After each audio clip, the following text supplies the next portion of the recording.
3 match টি-20 সিরিজের প্রথমটিতে কাল শ্রীলঙ্কার মুখোমুখি হবে বাংলাদেশ নারী দল। সিলেট আন্তর্জাতিক ক্রিকেট স্টেডিয়ামে ম্যাচটি শুরু হবে দুপুর 1:30টায়।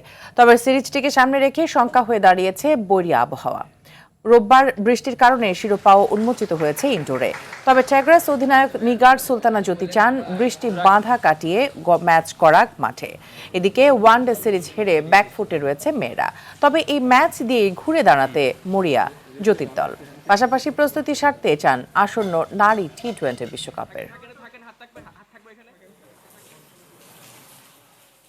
আমাদের জন্য আরেকটা অপরচুনিটি বলবো যে দল হিসেবে কামব্যাক করার এবং ডেফিনেটলি নিজের দেশে খেলা প্লাস হচ্ছে ওয়ার্ল্ড কাপের আগে সিরিজ ভেরি ইম্পর্টেন্ট আমাদের জন্য, কারণ আমাদের টিম হিসেবে আসলে আমরা কতটুকু প্রিপেয়ার ওয়ার্ল্ড কাপের জন্য সেটা জানার জন্য আসলে এই ম্যাচগুলো আসলে হওয়াটা অনেক বেশি জরুরি।